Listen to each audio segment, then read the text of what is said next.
Entonces creo que ya tenemos en línea, por favor, la doctora Rosa María Bartra. Sea usted bienvenida, doctora, al programa Ánfora 2021. Muy buenos días. Miguel Ángel, muy buenos días. ¿Cómo está usted? Gracias por la oportunidad.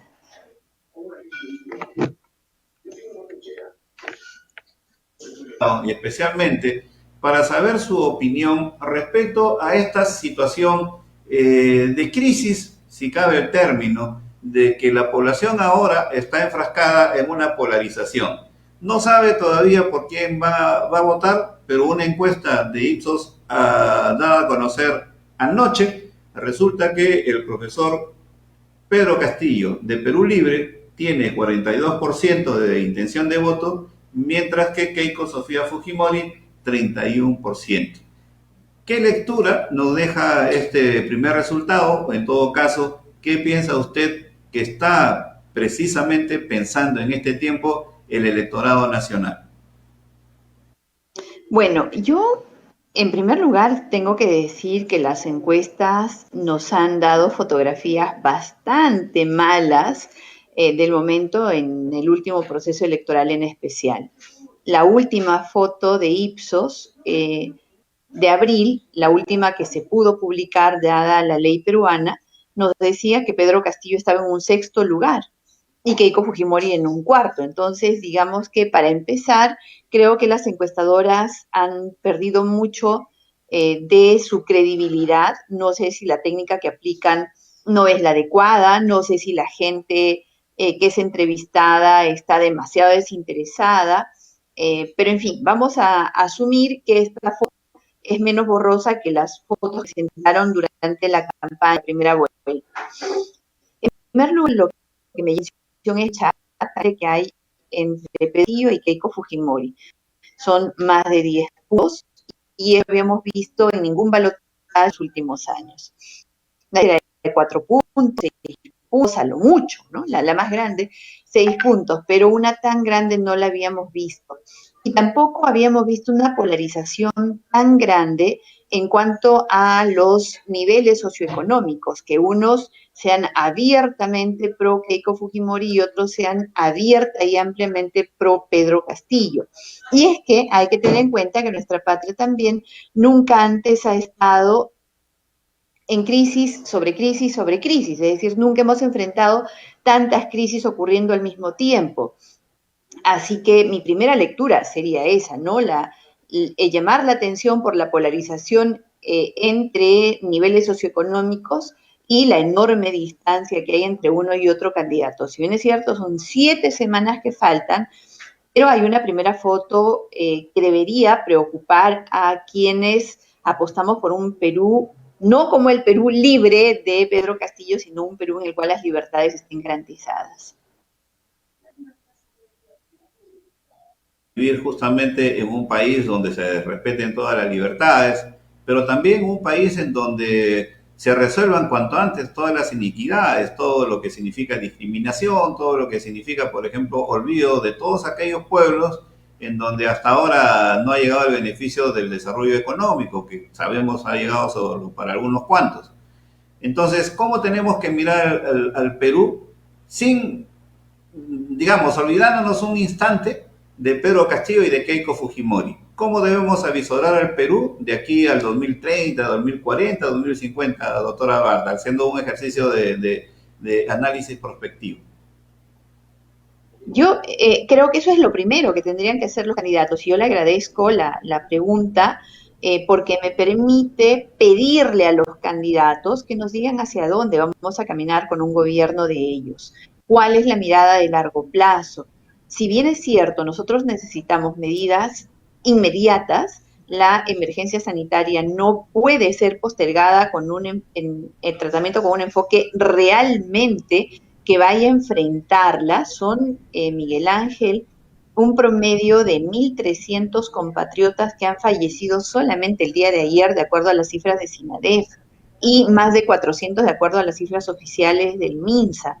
No podemos seguir así. Nosotros no podemos ser un país que todos los días llora por miles la partida de sus seres queridos. Entonces, además del objetivo de inmediato plazo, ni siquiera de corto plazo, de inmediato plazo, que necesitamos que nos presenten con claridad los candidatos, también necesitamos qué es lo que van a construir en una vista de largo plazo.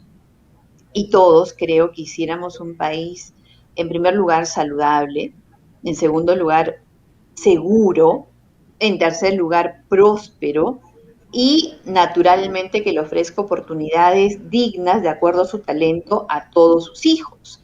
Entonces, la construcción de un Perú con esas características exige madurez, desprendimiento, unidad, exige además una visión de quien va a estar al frente del Estado, tenga pues la visión de estadista. No necesitamos más improvisación ni en el gobernante ni en los equipos. Que la corrupción esté totalmente alejada y la gente sea convocada no por su filiación partidaria necesariamente, sino por la capacidad que tenga. Y que además exista unidad en el gobierno, es decir, que exista también un pensamiento político para poder diseñar las propuestas de política pública y estas puedan ser diseñadas de manera sostenible, de tal manera que en el tiempo se puedan ir mejorando, complementando, hasta lograr las metas que como gobierno nos planteemos. Invertir en educación fuertemente, invertir en salud fuertemente, invertir en la construcción de ciudadanía también. Así que hay un gran desafío por delante. Yo estoy segura que con todo lo que tiene nuestra patria, sí podemos visionar un Perú de acá a 30 años, ¿no? Un Perú que inicie su bicentenario rompiendo esquemas que nos han mantenido como un país uno de los más desiguales del mundo y que podamos mirar de cara a la vida del bicentenario de manera diferente, con optimismo, a pesar de todo lo que estamos viviendo el día de hoy. Hay una situación que en todo caso seguramente también el pueblo juzga respecto de las posiciones de algunos personajes. Por ejemplo, Mario Vargas Llosa ha escrito un artículo donde ha expresado su opinión, en donde señala que invita a votar por el mal menor, es decir, por Keiko Fujimori, según su punto de vista. Y por supuesto las respuestas en las redes sociales son terribles, ¿no? Dice, ya comenzó la saladera, porque cada personaje que Mario Vargas Llosa ha auspiciado ha terminado preso, o si no enjuiciado. Y también es un caso de Mario Vargas Llosa. Anoche Johnny Lescano, el ex candidato a la presidencia de la República por Acción Popular, ha invitado a todos a viciar su voto, a votar en blanco o nulo. Y también el ex almirante o vicealmirante Jorge Montoya, virtual congresista de la República, también señala que no se puede conversar con el comunismo y que ellos van a votar de todas maneras por Keiko Fujimori. Este es el debate que necesitamos en estas condiciones tan especiales a las que nos encontramos ahora, o hay que respirar un poco y realmente lo que tenemos que poner en agenda es un acuerdo nacional sobre puntos prioritarios que deben ser justamente considerados por cada uno de los candidatos a la presidencia de la República. Yo creo que debemos dejar de mirar a las personas y dejemos, por favor, a todos de lado los estigmas, ni terruqueo ni corrupteo, ¿no? Ni uno ni lo otro, sin fanatismo, sin odios.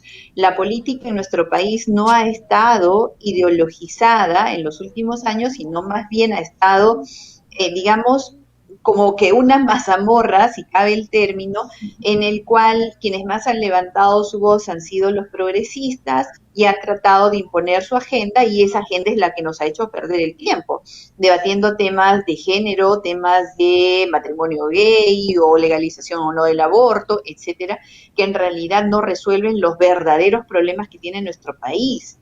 Entonces, más allá de las personas y de si Pedro Castillo nos cae mal o representa al terrorismo o de si Keiko Fujimori es el mal menor y qué vamos a hacer, qué nos queda. Yo creo que este es un buen momento para que ambos candidatos puedan como una visión de Estado, tomar lo mejor de todos los planes de gobierno y abrir las puertas. Abrir las puertas de tal manera que sea el Perú y sepan los peruanos que están votando por una opción de patria, por una opción que nos va a sacar del hoyo en el cual nos encontramos y no nos va a hundir más. En ese sentido, yo creo que ni la posición de Johnny Lescano, en el sentido de que ninguno de los dos es bueno y por lo tanto vamos a viciar el voto, me parece muy irresponsable no tomar posición en un momento tan determinante para el futuro de nuestra patria, como tampoco me parece bien la posición de el almirante Montoya, a quien respeto muchísimo, por cierto, de ser tan radical que ya ni siquiera permita mirar al otro lado. Recordemos que estamos en democracia y en democracia las posiciones no solamente se respetan, sino también se consideran y luego uno toma la mejor decisión. Pero esta decisión va a requerir acompañamiento, Miguel Ángel. ¿Por qué? Porque si nosotros le damos la espalda y el cierra puertas por completo a alguna, perdón, de las opciones, entonces vamos a tener serios problemas de gobernabilidad más adelante. Claro, por ejemplo, yo aspiro a que exista una agenda que resulte, por supuesto, de la sociedad, que resulte de los partidos políticos, en donde por lo menos se establezcan algunas condiciones o algunas propuestas. Una de ellas es postergar cualquier cambio de la Constitución por ahora, acordar, por ejemplo, las prioridades que se tienen para combatir la pandemia, considerar el presupuesto adecuado para el rescate económico del país y, por supuesto, establecer todas y cada una de las cosas que se han venido postergando y que significa, pues, digamos, mantener en la extrema pobreza a miles y miles de peruanos. ¿Usted considera que efectivamente debe haber previamente un acuerdo y la gente debe votar por aquel que evidentemente representa mejor esas posibilidades en el Perú? Porque de lo contrario vamos a seguir peleándonos mañana, tarde y noche y no vamos a llegar nunca a ningún acuerdo que beneficie al país. Obviamente, tenemos que dejar de lado cualquier postura completamente radical. Yo he escuchado a Pedro Castillo, por ejemplo, en un mensaje que ha difundido, me parece que en las últimas horas, en el cual él ya habla de que va a respetar por completo la Constitución del 93. Claro, le pone un hasta que el pueblo, no en un referéndum, pueda decidirse por una asamblea constituyente, pero de pronto ya está, creo yo, dando muestras de que por lo menos la Constitución tal cual está, con el modelo de economía social de mercado tal cual está concebido y como ha operado los últimos 30 años, va a ser respetado. Entonces creo que poco favor le hacen realmente a cualquiera de las candidaturas las posturas radicales, las posturas en las cuales la única verdad y la única posibilidad de salir de la situación en la que nos encontramos es la mía. No, porque vivimos un país en este momento en el que cada uno de nuestros compatriotas está viviendo un duelo propio, o ha perdido uno o muchos de sus seres queridos, o ha perdido el empleo, o tiene la casa los bienes inmuebles embargados, los muebles o inmuebles embargados, tiene la urgencia del fin de mes, no, en fin, son cuántos millones de peruanos que han regresado a la pobreza extrema y que ahorita pues no tienen tiempo para pensar en nada de corto plazo, ni siquiera menos de mediano o largo plazo. Lo que ellos quieren es saber si van a poder trabajar y van a poder comer mañana, si su pariente que se está ahogando en este momento va a tener medicamentos y va a tener oxígeno. Entonces, ninguna postura radical, ninguna ayuda en este momento. Sí creo, como usted muy bien lo señala, que deben haber puntos mínimos en los cuales deben haber acuerdos, sea cual fuese el candidato que vaya finalmente a ponerse de la banda presidencial.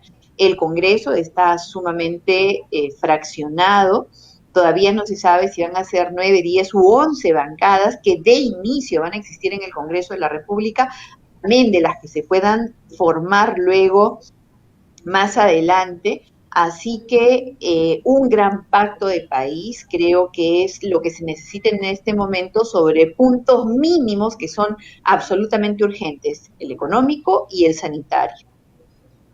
El tema es que hasta ahora no he visto a ninguna organización política que haya tomado la iniciativa de hacer una convocatoria para un gran pacto político o un gran acuerdo nacional, aparte del acuerdo nacional que sabemos está adscrito a la presidencia del Consejo de Ministros.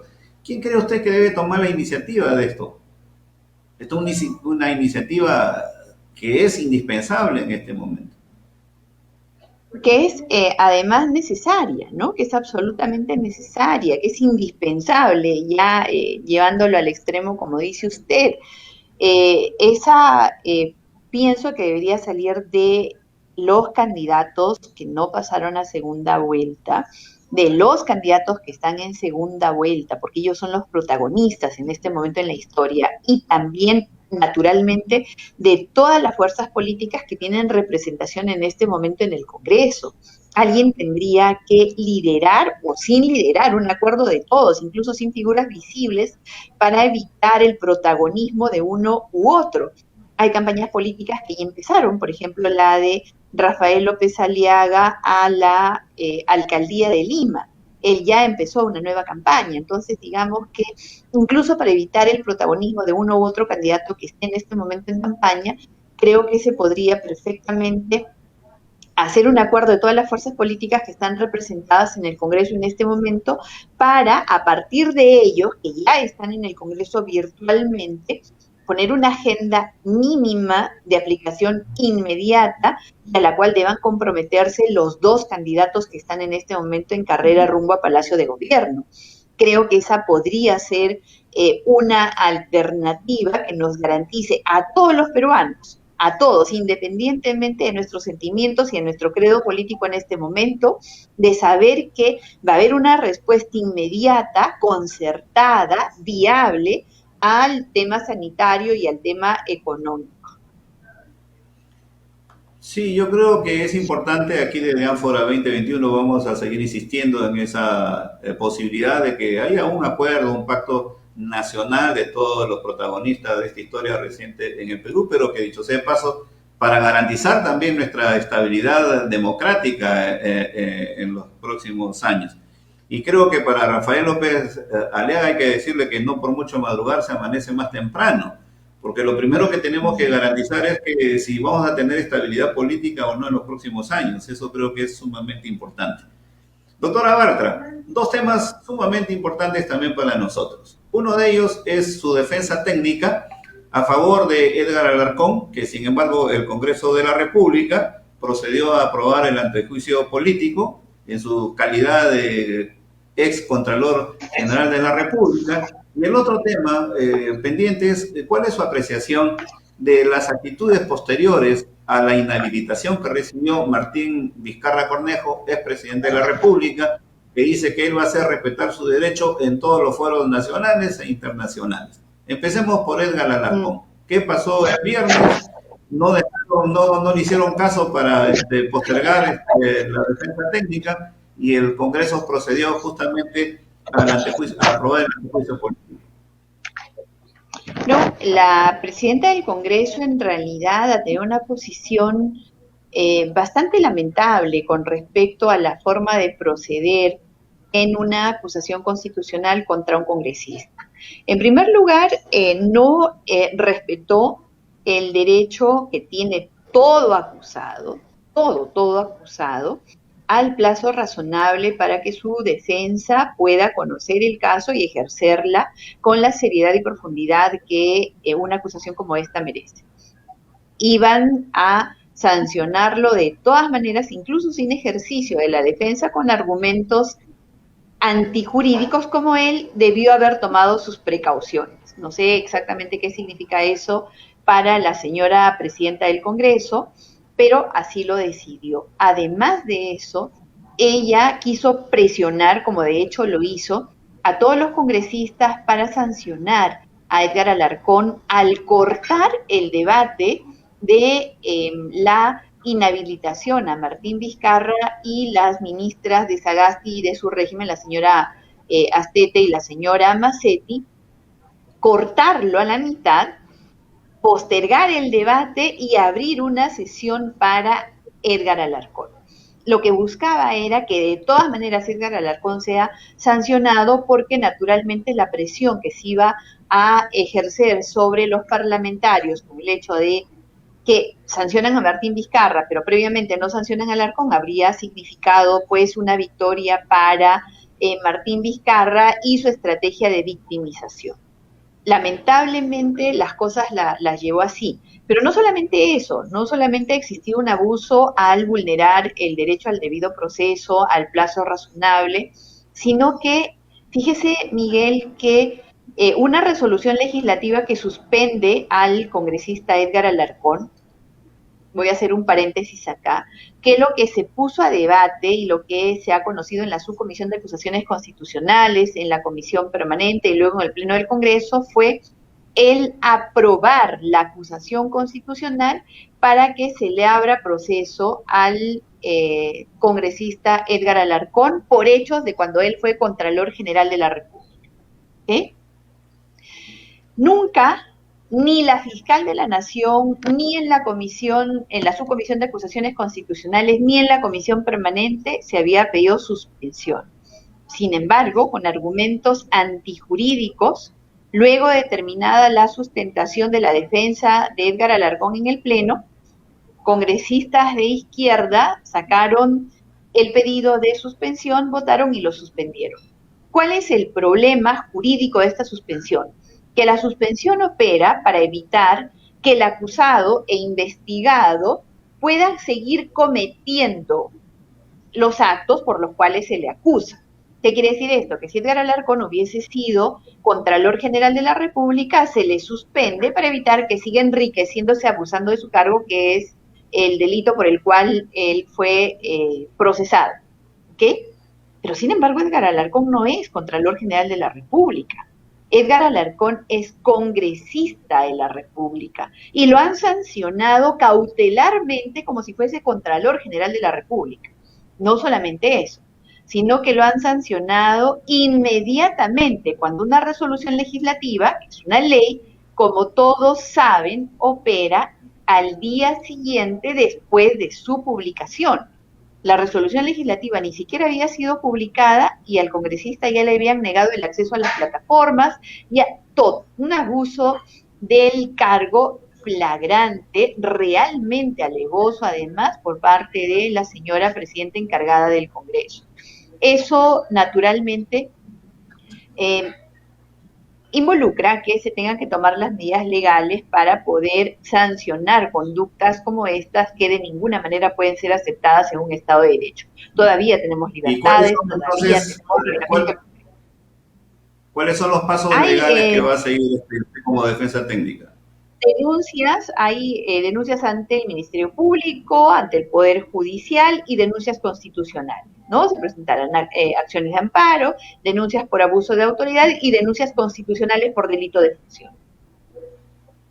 Correcto. Entonces ¿cuál es la perspectiva ahora, de este tema? Claro que sí, además que realmente lo que vimos fue la consumación de un abuso. Al congresista Alarcón se le ha fabricado un proceso por abuso del cargo y haberse enriquecido por abuso del cargo. Se le imputan dos hechos: el tener un desbalance patrimonial y el tener depósitos de personas no identificadas, depósitos no identificados. Para lo primero, lo que han hecho es fabricar, desconocer tu saldo inicial. Cuando él inició en la Contraloría tenía 300.000 soles en sus cuentas. ¿Qué hacen? Desconocen esos 300.000 y como el congresista durante el tiempo que fue Contralor prepaga un crédito hipotecario, entonces se genera naturalmente un desbalance, porque si no te consideran 300.000 soles que ya tenías en tus cuentas, pues obviamente vas a terminar en perjuicio. ¿Qué habría pasado si es que le hubieran considerado el saldo de sus cuentas? No solamente tendría desbalance, sino que tendría un balance a favor. Y por el otro lado, los depósitos no identificados, todos tienen nombre, apellido, DNI, fecha de depósito, lugar de depósito, y todos provienen de sus hijos, de su hermano o de un colaborador del entonces Contralor General de la República. ambas construcciones falaces que las han vendido como si se tratase de actos de corrupción y de aprovechamiento del cargo. Ninguno tiene asidero legal, ni siquiera a nivel indiciario, menos pues de la naturaleza que se exige para que el Pleno del Congreso le dé paso. Pero naturalmente, al mezclarse el hecho con el mismo día y el mismo momento en el cual se tenía que inhabilitar a Martín Vizcarra, tuvo una respuesta del Congreso con el yo me lavo las manos, que se vayan todos, no importa.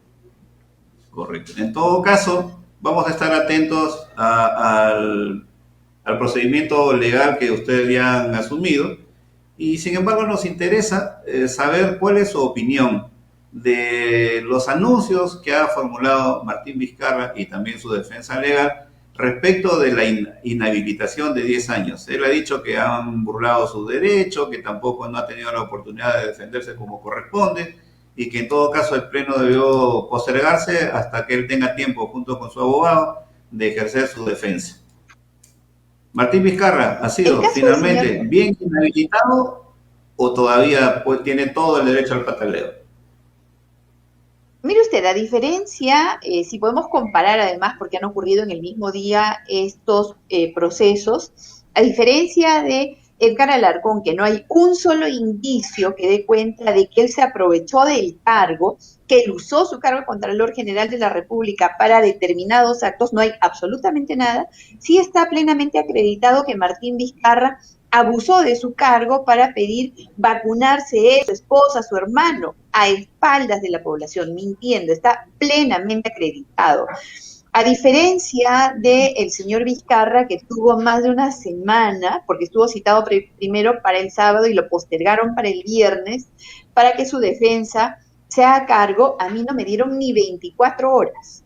Ni 24 horas. Yo había asumido el cargo el día anterior, alrededor de la media mañana, y tuve que sustentar 24 horas después, contando las horas de la noche, en un expediente de 15.000 folios y 5 pericias.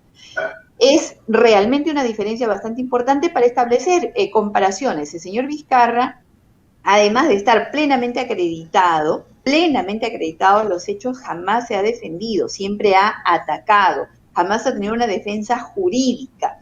Él ha mentido y ha mentido y ha mentido. Primero mintió diciendo que él había sido voluntario, que incluso había ofrecido su vida a favor de que la ciencia pudiera encontrar la vacuna que tanto el mundo espera.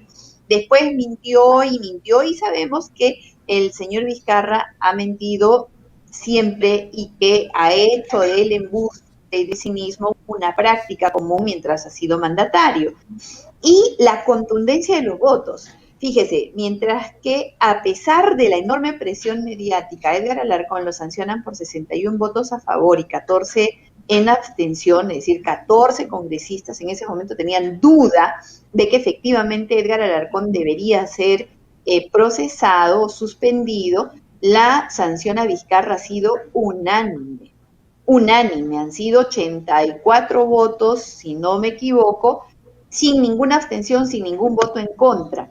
Así que creo que, si bien es cierto, el señor Vizcarra tiene derecho a acudir a las instancias que él crea pertinente, desde el punto de vista estrictamente jurídico, no son atendibles, son realmente, las hará por trámite, pero no creo que ninguna tenga un resultado que le dé la razón. Claro, y lo mismo también la misma inhabilitación que creo también fue muy bien aplicada para Pilar Macetti y también por 8 años y lo mismo un año para la ex canciller de la Nación, Elizabeth Astetti. ¿Le parece que también han sido bien adoptadas, bien aplicadas por el Pleno?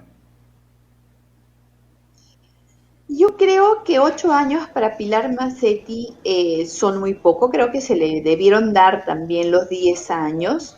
La señora Macetti estuvo al frente del comando COVID, es decir, ella estuvo desde el inicio en el manejo de la pandemia, que es desastroso, que nos ha llevado a ser el peor país del planeta en cuanto al número de muertos por millón, en cuanto a la tragedia económica, etcétera. Y además de eso, la señora Macetti fue al Congreso y mintió ante la representación nacional, incluso haciendo una exhibición de desprendimiento con la frase del capitán es el último que abandona el barco, es decir, voy a ser la última en ser vacunada a pesar de que ya me tocaría, cuando ella ya había recibido a espaldas de todo el país la vacuna de manera tramposa en su casa, no solamente ella, sino todo su entorno.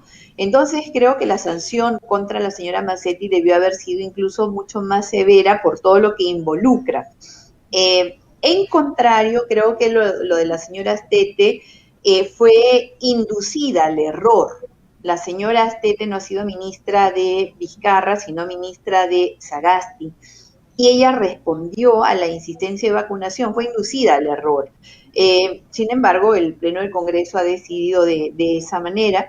Hay momentos y momentos y hay votaciones que son políticas, no necesariamente jurídicas. Y creo que el Congreso, tanto en el tema Alarcón como en el tema Astete, a pesar de la defensa técnica que expuso todas las razones por las cuales no debería pasar, han tenido una respuesta política porque las circunstancias también, desgraciadamente para ambos, se hacían bastante desfavorables para que se pudiera atender la razón. El pueblo, que en este momento está tan enojado, tan molesto, y que ha recibido tanta información falsa, sobre todo la fabricada en el régimen Vizcarra, no iba a aceptar decisiones de ese tipo.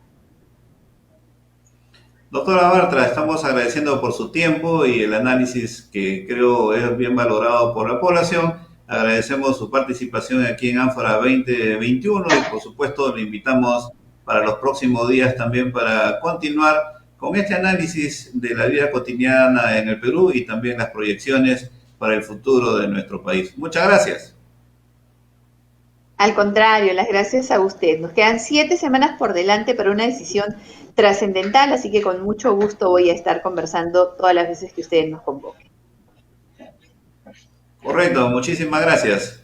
Bien amigos, continuamos con Ánfora 2021 y vamos a una pausa y luego regresamos con más información, comentario y análisis del acontecer político nacional. Regresamos.